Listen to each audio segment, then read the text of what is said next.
we continue the topic of being comfortable with the uncomfortable. We were writing recently a little biography of Janakinath Prabhu. And one of the final chapters of his biography was entitled The Final Journey. This was the account of how, many of you are aware, Janakinath Prabhu had cancer, and then at a certain point he was brought to the manor to stay in the annex because basically the occupational therapist said you have 3 months to live. So he came to the manor, and we had many wonderful days there, hearing and chanting as he prepared for his final journey.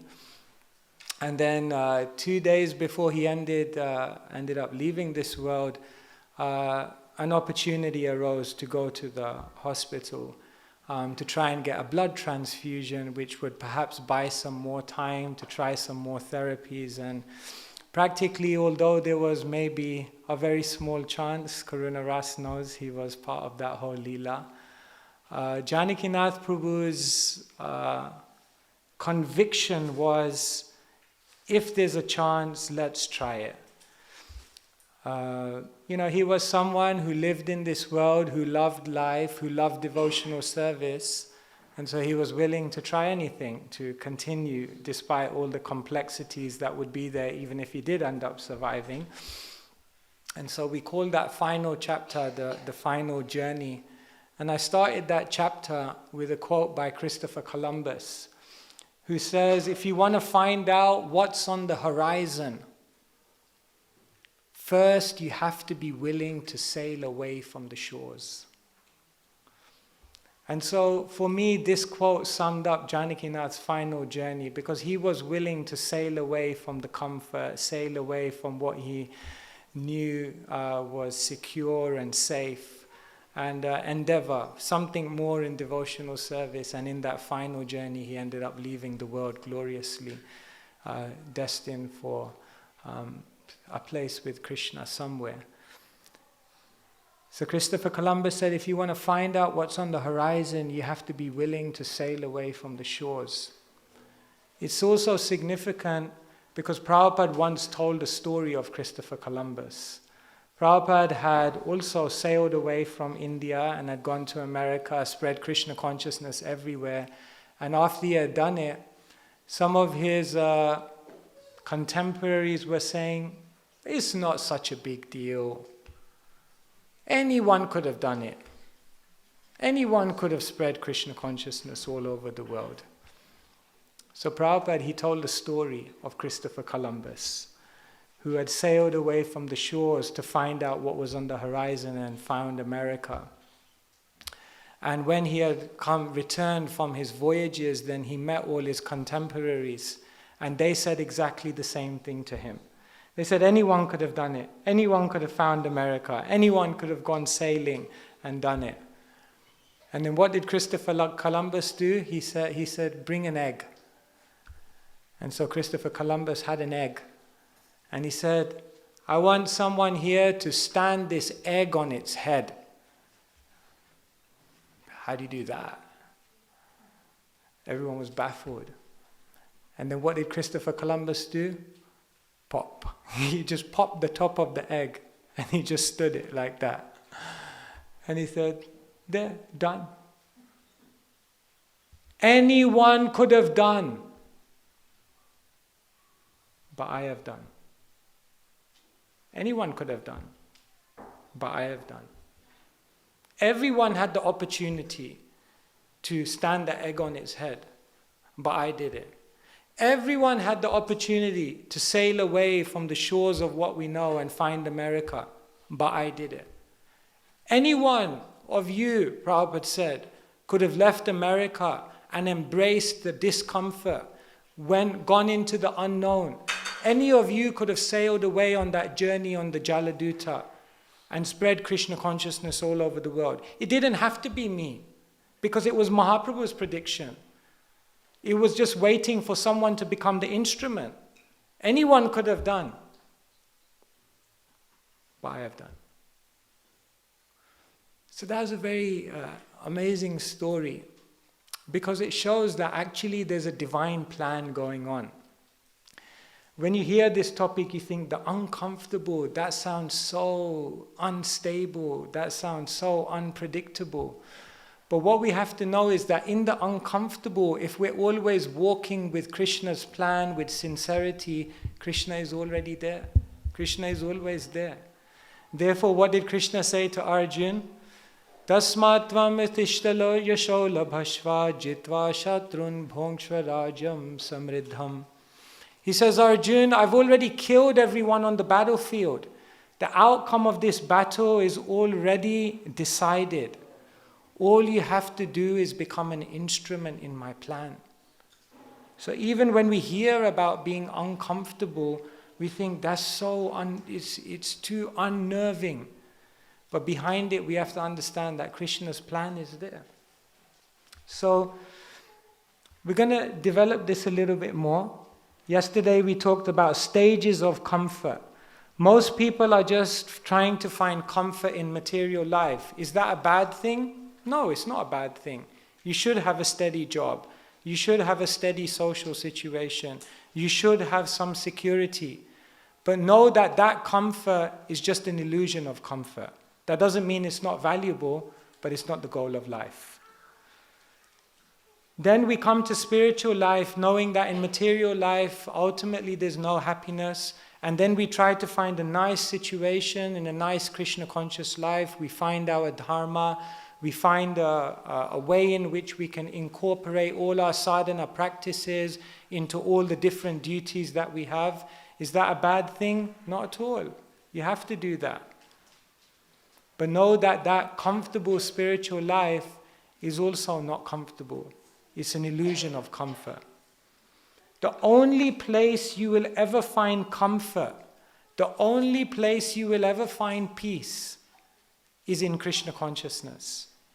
You're not going to find peace in a situation. You're not going to find comfort in a setup or an arrangement that you make. The only place, nasti buddhira yuktasya na cha yuktasya bhavana na cha bhavayata shantir ashantasya kuta sukham. If you are ayukta, if you are not connected to Krishna, there is no shanti, there is no peace, there is no comfort. And so, when we're talking about embracing the uncomfortable, we're not asking you to be in a perennial state of discomfort in your life. The reason why we're asking you to do this is so that you can ultimately navigate yourself to the place where there is actual comfort. Hare Krishna.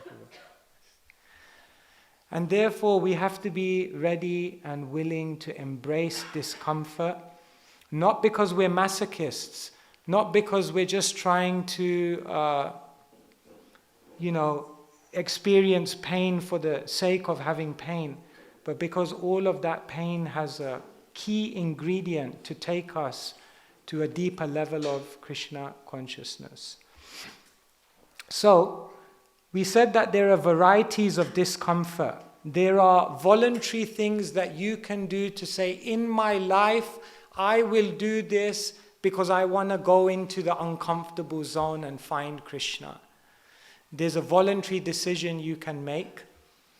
And if you don't make a voluntary decision to embrace the uncomfortable, then I'm sorry to be the bearer of bad news. But the material world is designed in such a way to deliver you an uncomfortable situation anyway. So some discomfort will come voluntarily because you made a decision.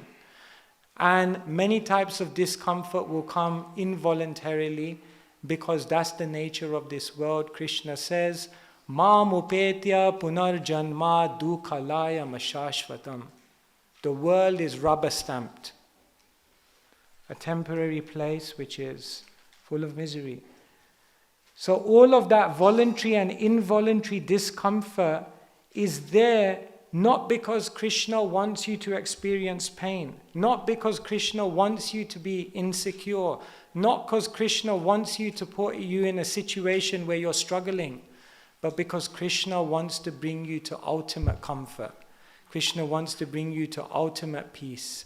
Krishna wants you to bring you to ultimate realization of the supreme reality. What I want to do, just for one moment, is ask you, whoever's next to you, you can just for a few minutes, I want you to name someone, and this has to be someone you know, because we're interested not just in theology, but living theology. I want you to name someone you know in your life who took on a voluntary discomfort and it brought them incredible growth and discovery of Krishna in their life. And I want you to name to the person next to you someone in your life who you saw went through an involuntary type of discomfort. Something came to them that was not in their will, that was organized by the movements of material nature, but they processed and digested that discomfort in such a way that it brought them great growth. Yeah? So we're just looking here for some examples of voluntary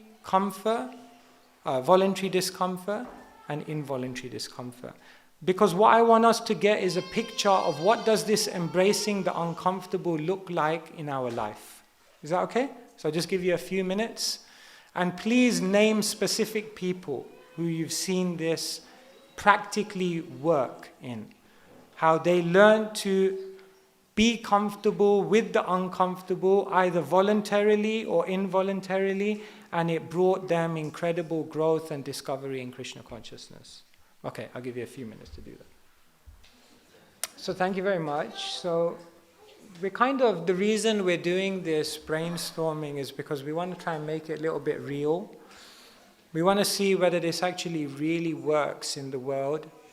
Maybe that will also give us the faith that it may work in my life. And not only that, it may give you some ideas as to what your next steps could be. Okay, so I'm just going to ask for some people to contribute. What are some voluntary, uncomfortable things that you've seen devotees do that has brought them great growth in their life? And if you can even name the person, that would be inspiring as well. Okay, yes, Shampriya Mataji. Taking the leadership role, I was remembering a prabhu actually. Yeah. He took the leadership role of president of our temple.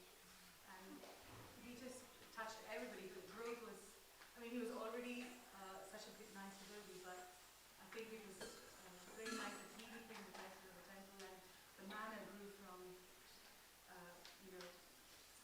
such a big community. It grew to such a big community. Yes, taking on leadership, like taking on responsibility for Prabhupada's movement. Yes, and Shri Prabhu was a real example of that. Once I was with him, I said, Shri Prabhu, Prabhupada said we're going to have ISKCON in the spiritual world. And he looked at me and he goes, great, I hope I'm not the temple president there. So it's like with Shri Prabhu I saw, he took on so much responsibility, and with responsibility comes anxiety. With responsibility comes criticism. With responsibility comes so much complexity. On Sunday evenings, he would call me into his office after Gora Arti, and he would just tell me everything that was going on, all the madness of the ISKCON world, the madness of everything he had to deal with. And he'd just tell me, and we'd laugh. And then I remember once I was walking out the room, and he said, Sutapa, thanks for being my therapist. I said, but I didn't do anything, I just listened to you. He said, yeah, that's what therapists get paid for. So it was like that. He accepted so much level of responsibility. I was drawn to him because I saw that here was someone who became comfortable with being uncomfortable. Every day there was another sacrifice. Every day there was something to reach out to others. But there was a price. There was a price to pay for that association, I realized later. And the price that you pay if you want to have association with such a person is they start trying to bring you into the same zone. And so Shri Prabhu's name would appear on my phone. And there was a sense in which it was like, should I answer this call or not? this call probably involves some element of surrender. I don't know if I'm ready. And I admitted to him later, I said, Shuripu, sometimes I didn't pick up your calls. I couldn't do it, it was too much for me. So I saw in my whole life also how Shuripu also pushed me. I didn't have so much capacity as him, but in whatever small way I could, he pushed me into speaking, into writing, into also taking on some responsibility. And it was uncomfortable. Many times I find myself in situations and I'm like, why? What am I doing here? And when I traced it all back, Shri Dharma Prabhu. It always went back oftentimes to him. So yeah, someone who took on so much responsibility, someone who took on so much voluntary discomfort, he could perhaps be an emblem of this. Yes, thank you. Anyone else? Yes.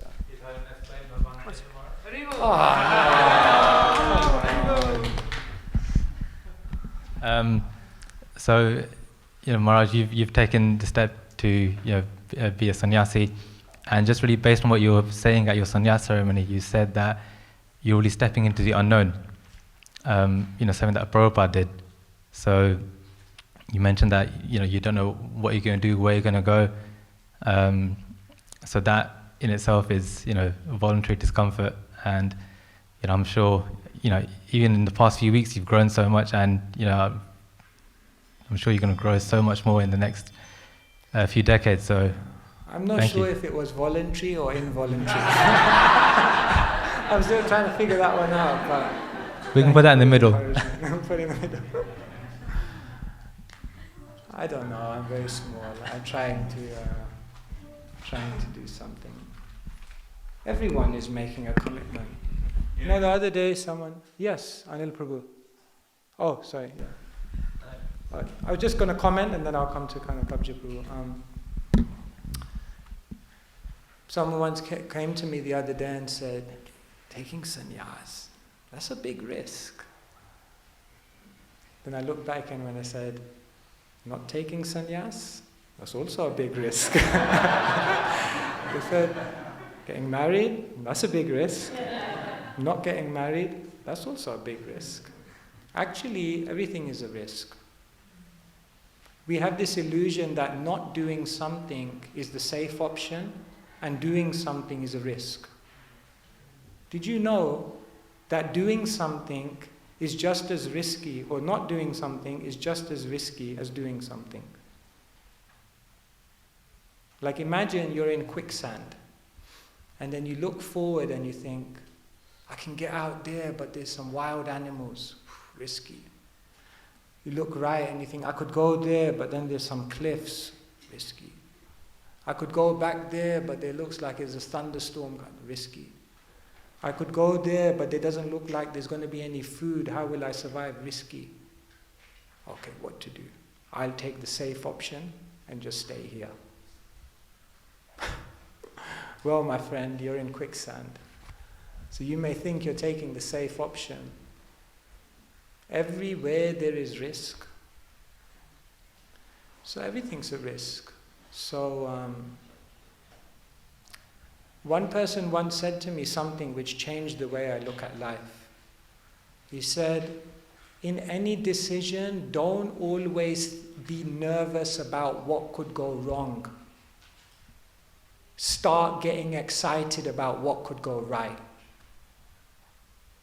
Don't let your decisions in life be guided by your fears and inhibitions, but start letting the decisions in your life be guided by your dreams and your desires.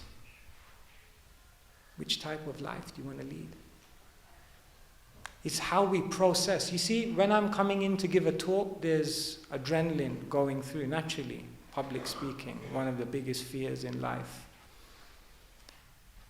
As that adrenaline is going through your body, if you're meditating on what's going to go wrong, once you sit on this seat, you'll be a nervous wreck. But when that adrenaline is going, if you start thinking, what could go right? How could I contribute? How could I serve? How could I make a difference? How could I please Srila Prabhupada? You sit on this seat and you're excited. The amazing thing is, It's the same energy. It's exactly the same energy. But what is your mindset? So, yeah, I don't think I'm, anything amazing. We're all taking a risk. We all have to take a risk. And even those people who aren't taking a risk are taking a risk. They're just doing it unconsciously, thinking they're taking the safe option. So risk, spiritual life is risky business. It's all a risk. Anyway, these are some of my thoughts on this. Yes? Kanakabja Prabhu he was my bhakti leader, my guide, my shiksha guru. I owe so much to him. Anything that I achieved in my life, small achievements, he is one of the pillars of that. Hare Krishna. Thank you.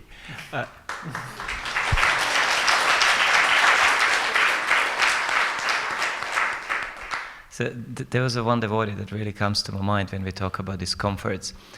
So back in the days, very early 2000s, when I was running Bhakti program at the Manor, there was a very elderly devotee who joined us. So there was a group of kids, right, like teenagers or early 20s, new Bhaktas that joined.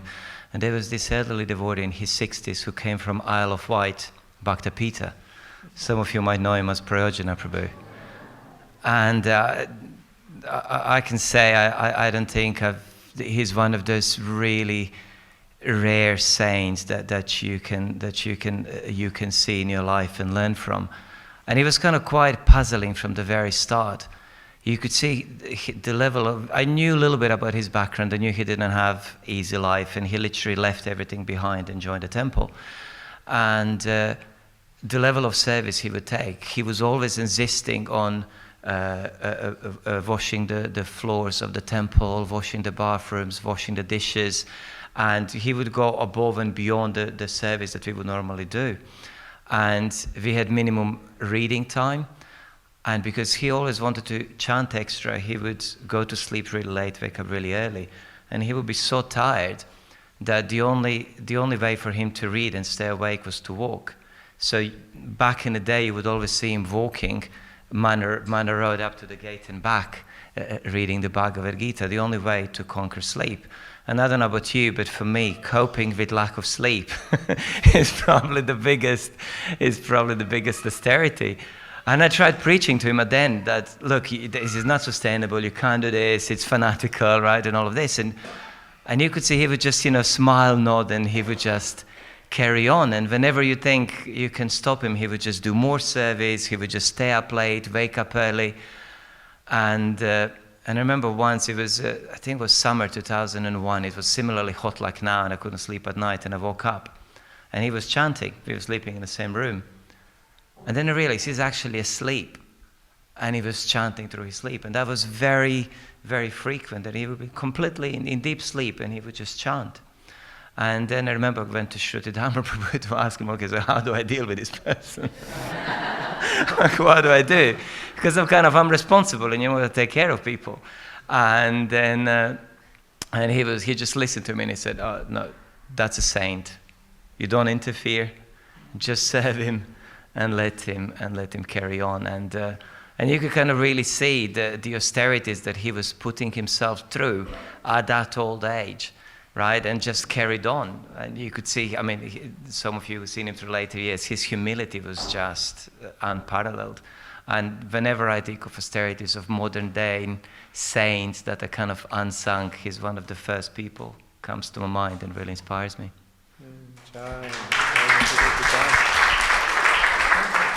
Special effort in service, special efforts in service, and also embracing difficult environments. Like, to live in a brahmacharya ashram is not easy, and to live in a brahmacharya ashram when you're so much older is so much more difficult, but you embrace that voluntary discomfort. I remember I once also said to him, I said, why, Prabhu, just take extra rest. And he just looked at me and he said, I don't have time. My time's running out. My time's running out. I don't have time to rest. And it was that sense that, no, I'm in this world for a short amount of time. I have to make it. Yeah, thank you for sharing. Someone else, what kind of voluntary discomforts? Yeah, is that correct? Or, yeah. So it's about Her Grace Mother Kulangna. So she used to wake up at 1 o'clock, and when she was ill, her blood pressure was going up, and she used to say, "Prabhu, I am Srila Prabhupada's dog. I don't feel like waking up, but as a dog would wake up and run, I run to the bathroom, take a shower, because I remember Srila Prabhupada that I'm his dog." So every day without fail, 1 o'clock, 12:30, she doesn't have to do it at a frail age of 85, 86. She said, this is what it is, I have to do it. I don't feel like, but I have to do it. So there are so many other pastimes, but I'll keep it short. Thank you. Yeah, the strictness in regulation. I remember, I used to often come late from programs, I still do, and 12 p.m., 12:30 p.m., and there were two devotees who many times I would pass in the corridor. I'd be heading up to the sleeping bag, and they would be heading down to the bead bag. Sleeping bag, bead bag. And the two devotees were Jivapati Prabhu and Mother Kalangana. They were up. Jivapati Prabhu would not begin his pujari service until he did 16 rounds. And his pujari service was to wake the deities. And waking the deities means it's a 3:30 a.m. start. But he said, I will not begin my service 16 rounds first, because Krishna accepts good consciousness. No rounds, no good consciousness. So he was strong on that. Thank you. Yes, someone else. Yes, at the back.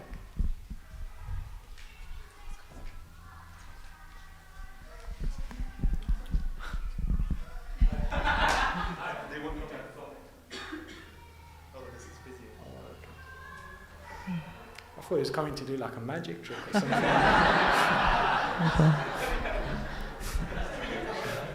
Yeah. Hare Krishna. So I think lots of the devotees here know my mantra from Ireland. Oh yes, Parashuram Prabhu's sister. His sister, the head pujari of Inishrath, and for over 30 years or 35 years, she's been the main person keeping the service to Radha Govinda going. And often there's hardly any pujaris there in the temple. Sometimes there's only her and one other, or her and two others.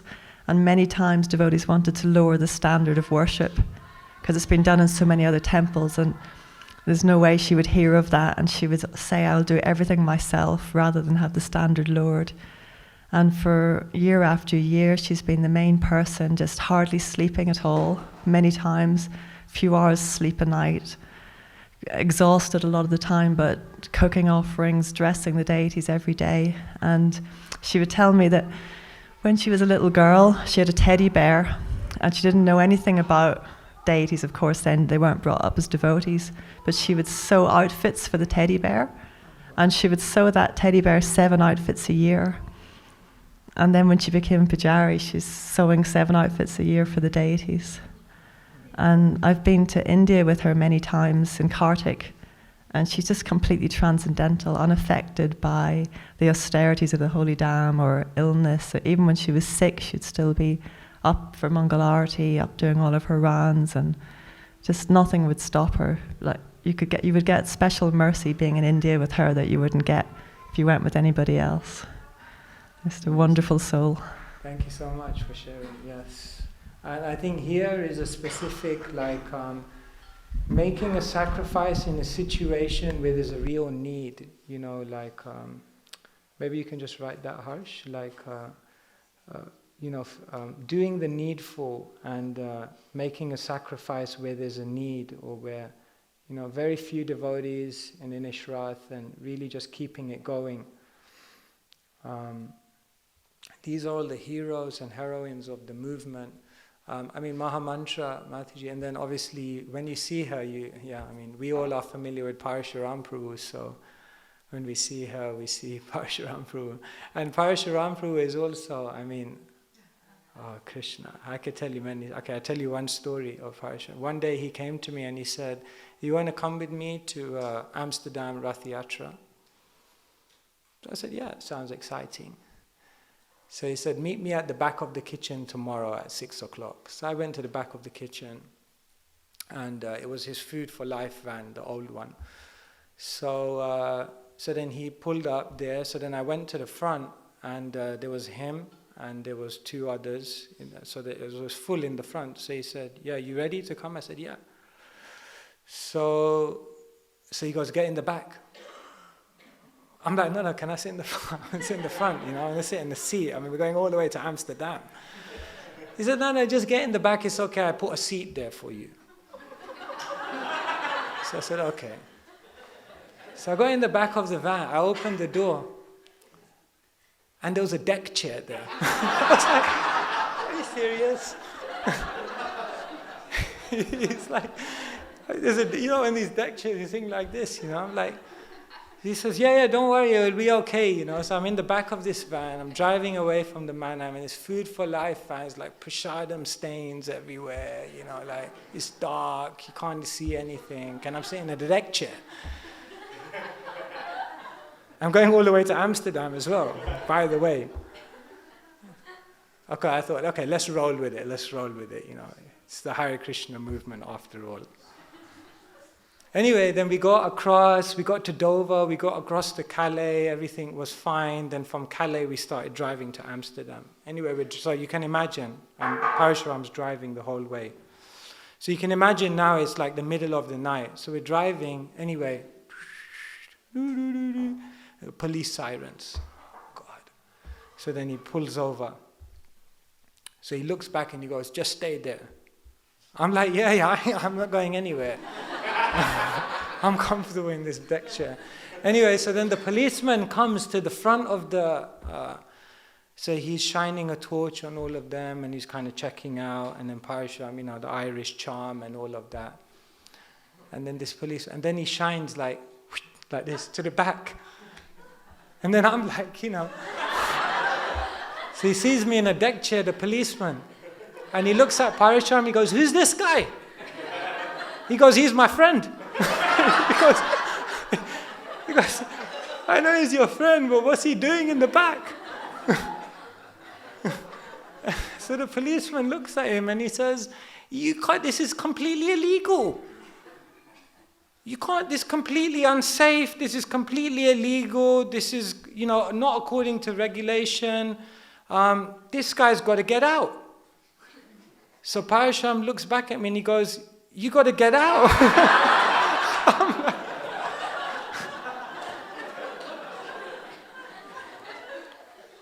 So he opens the back door and I come out. I have no idea, it's pitch black. I have no idea where we are. No idea, nothing with me. So I go to the side of the road. And then Parashuram goes, "Do you want the deck chair?" So I go, "Okay, give me the deck chair."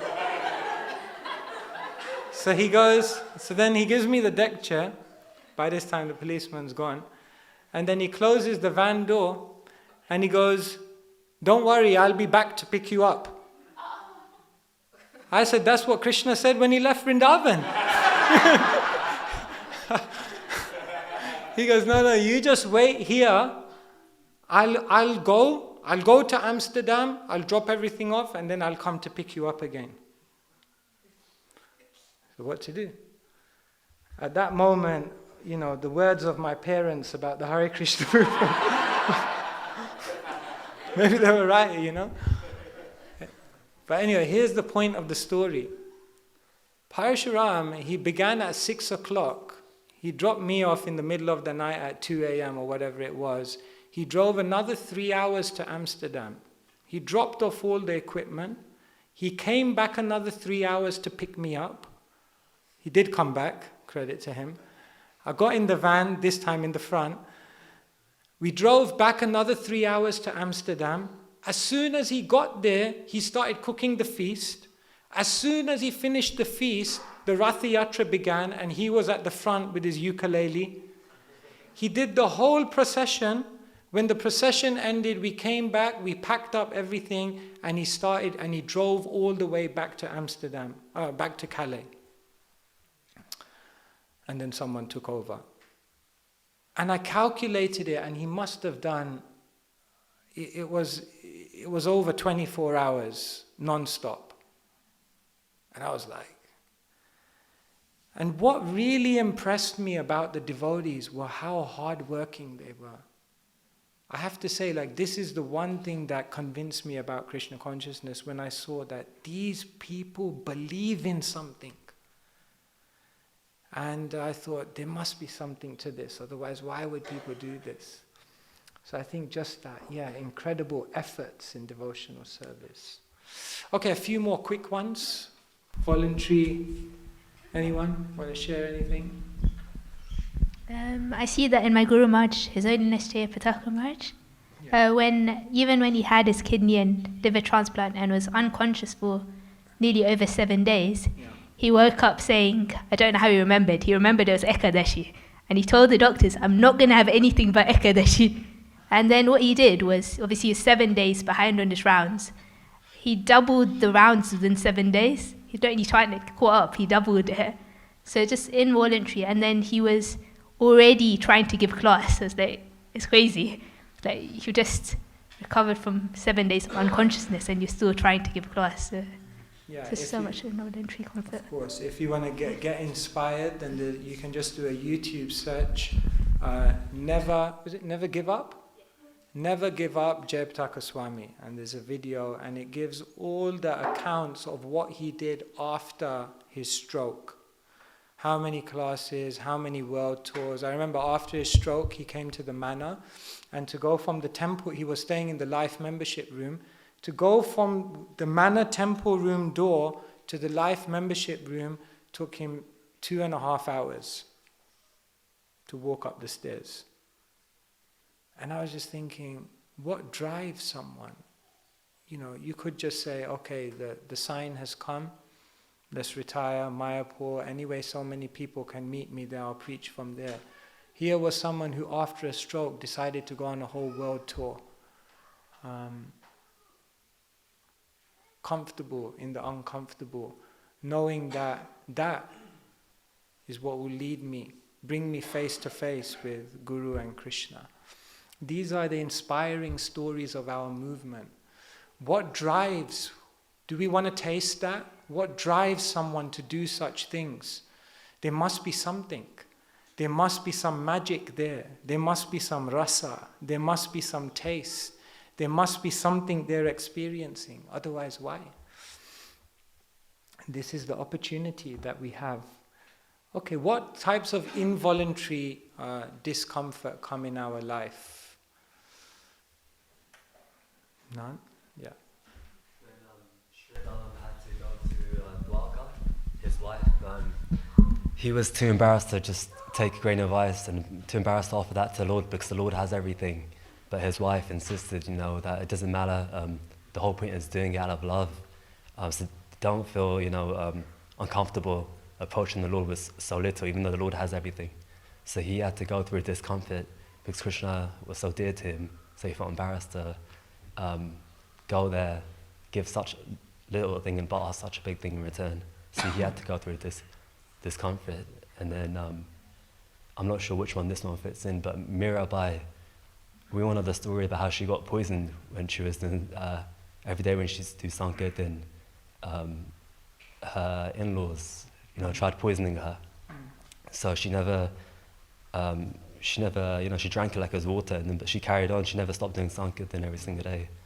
So that's another. So we can say pain caused by others, or discomfort which comes from our social interactions or others. These can be used. This is an involuntary type of discomfort which comes that one can use if they're in the mindset and become comfortable with that and use it in order to process themselves to a higher level of realization. Other things? So many. So health challenges. Janakinath Prabhu, he got cancer in the colon, it went to the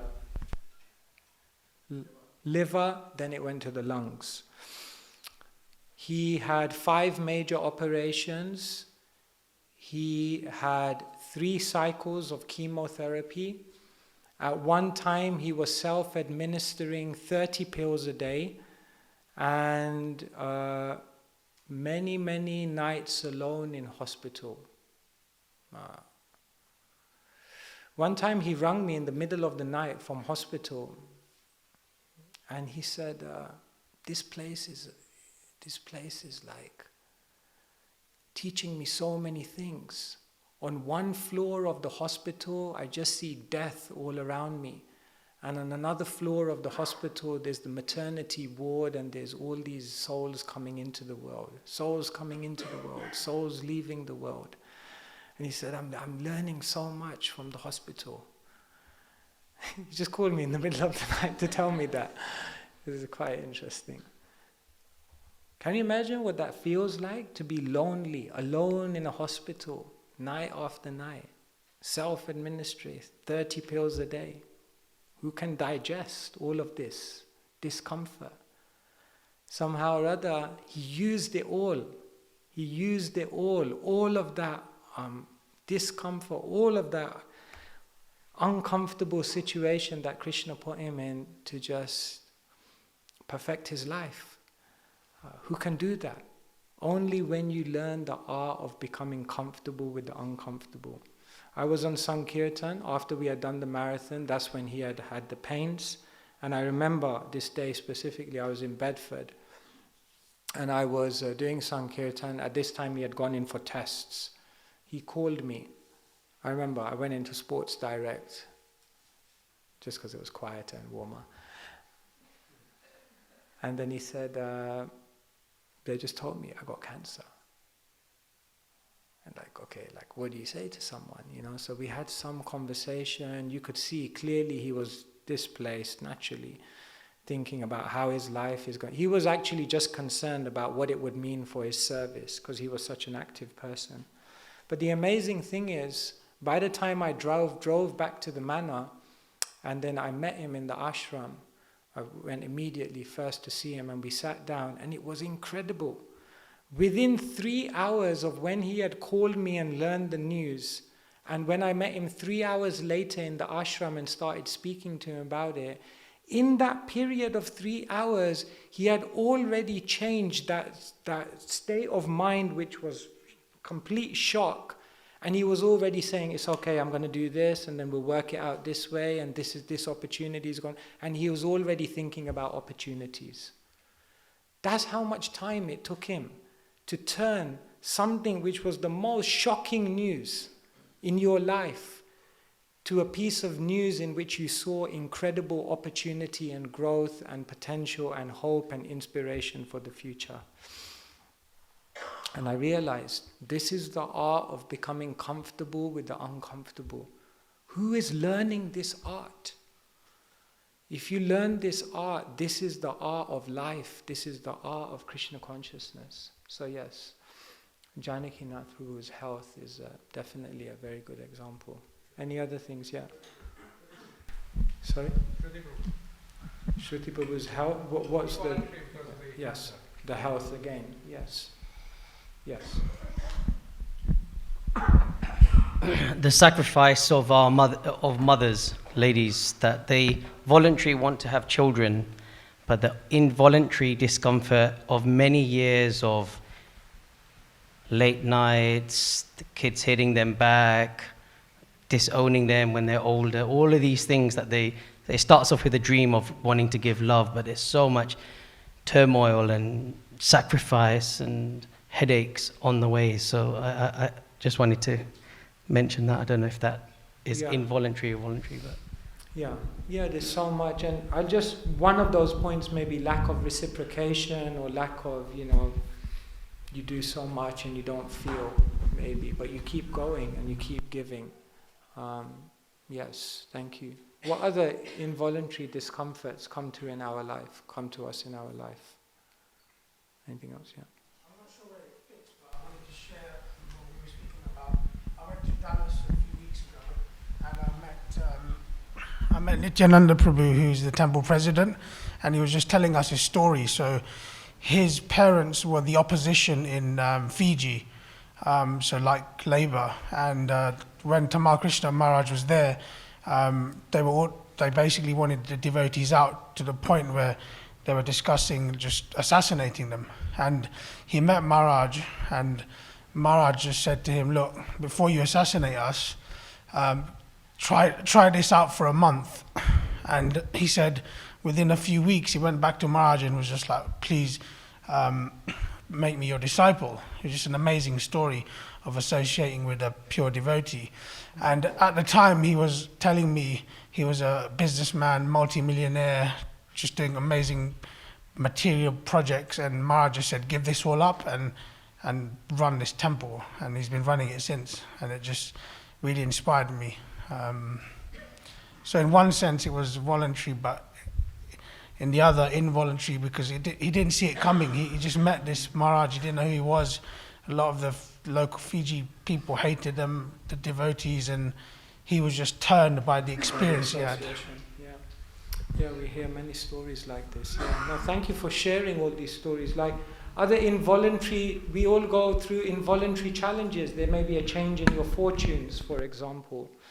You lose money or something, something happens in the world by which your material situation is destabilized. There may be a challenge in a career. There may be an involuntary discomfort that comes from a relationship challenge or a relationship strain. Husband and wife are together, maybe sometimes it didn't work out, and that wasn't part of your plan. That wasn't part of how you saw your life going, but that came, and it's uncomfortable. And how are you now going to navigate that situation to become comfortable with that difficulty so that you can use it in such a way that you grow? So there are financial challenges, relationship challenges, career challenges, health challenges, so many involuntary things that will come in our life which we'll have to navigate and which we'll have to learn to become comfortable with. This is the art of life. And all of these things on the right teach you that even if you're looking for comfort in this world, even if you say like, no, I'm not ready to embrace the uncomfortable, it's going to come. It's an art that everyone has to learn. Because the world is designed in such a way so that we don't become comfortable here. I'm coming back to the same point. So, yes. So now what I'm going to do is I'm just going to say a few... Oh my God, it's 6:20. So when should I stop?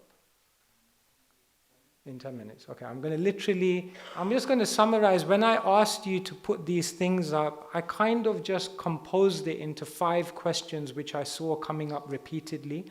And so what I'm going to try and do is just say some very quick things on those 5 questions which seem to come up a lot. And then I'm just going to open it up to see whether there are any further comments on this. So one of the first questions which seem to come up a lot is this one. Why can't we grow in comfort only? Do realizations and growth only come from discomfort? When people join the ashram, what we generally tell them to do is a mix of 3 types of services. Do something that you're inspired by, do something that is needed, and do something that is difficult. And why do we tell them to do these 3 things? Why do we not only tell them just do services that you're inspired by? Because each one of these 3 things give you different ingredients in your spiritual journey. When you do services that you're inspired by, you get strength. When you do services which you're not necessarily inspired by but which are needed, you get mercy. And when you do services which are difficult, it forces you to develop a closer dependence on Krishna in order to do that service. And so, why can't we grow in comfort only? It's not that Krishna, again, I keep repeating it, it's not that Krishna wants you to be uncomfortable, but in that discomfort, there are key ingredients that you manifest in your life that contribute then to your spiritual success. In discomfort comes sacrifice. In discomfort comes effort. In discomfort comes a deepening of one's desires. In discomfort comes deep prayer. And all of these things are the things which then drive you to find Krishna. So if someone says, why can't we grow in comfort only? Well, then my answer to them would be, name me anything significant you did in your life that was done in complete comfort. Did you bring up a child in complete comfort? No. Did you develop a beautiful relationship with someone only in comfort? No. Did you rise to the heights of your career in complete comfort? No. Can I become Krishna conscious in complete comfort? No. Not because Krishna wants us to be uncomfortable, but because Krishna wants to give us the opportunity to manifest key ingredients which will drive our journey to another level. Here's something someone else said. In the Gajendra pastime, Srila Prabhupada encourages us to fight from a position of strength. How can we reconcile that with embracing the uncomfortable? What I'm saying here is not that you shouldn't have material security. What I'm saying here is not that you shouldn't be in your dharma. You should have material security. You should be in your dharma. But that's not the goal of life. And that's not going to bring you comfort. Everyone's familiar with the Gajendra pastime. Gajendra's in the water. He's fighting the crocodile. The crocodile is winning. Why is the crocodile winning? Because although Gajendra is stronger, Gajendra's in the water. Gajendra's an animal of the land. So if Gajendra's on the land, he'll easily be able to defeat the crocodile. So Prabhupada writes in the purport, everyone must place themselves in a position of strength. So imagine tomorrow if Gajendra was on the land and the crocodile attacked him. Is it just the fact that he's on the land that will give him victory? What does he have to then do on the land? Endeavor. He has to fight. He has to do something more. It's not that Gajendra is going to win just by being on the land. Oh, now I'm in my element. Now I'm in my dharma. Therefore, I'm going to win the goal of life. No. It's a good basis. It's a good foundation. But it's not the goal of life. Dharmas fanustita pumsham vishvakshena kathashuya notpadayed yadi ratim shrama eva hi kevalam. You can be perfectly in your dharma. But if you don't develop an attraction for Krishna, it's all a useless waste of time. Because you're still in the material world. So what I'm saying here is not contradicting what Prabhupada is saying. By all means have material security. By all means find a spiritual life in which you're able to fit everything in. But within that life, embrace discomfort in a way which is achievable and manageable and inspiring, and you will develop jewels in your spiritual life. That's what we're saying. What if I go into the uncomfortable and can't manage it? What if I don't have the strength? So someone here is wondering, like, failure is our biggest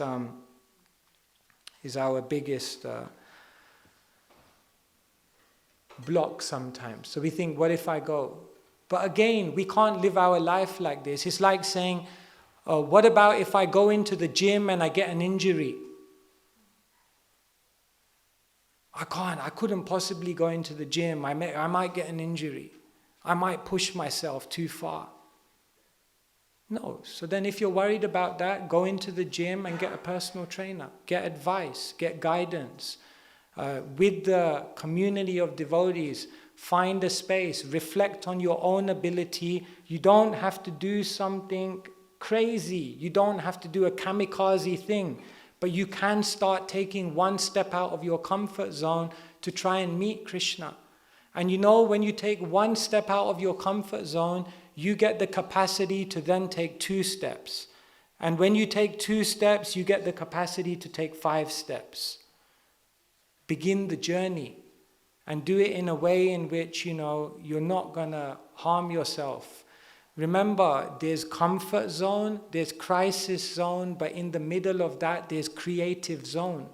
So with the help of the Vaishnavas, find the creative zone, because there you will begin to experience the potentiality of what life can be. How do we get the courage and boldness to go into the uncomfortable? How do I overcome the fear of failure? I've kind of answered this, but again, this question came up a lot. You see, the thing is, we have to redefine success. Success is in the endeavor. Success is in the endeavor. Prabhupada went into the uncomfortable. He went into America. And what does Prabhupada write in his poem? Krishna, make me a success or failure as you wish. Now that's very interesting, because basically what Prabhupada's saying is that this endeavor is already successful.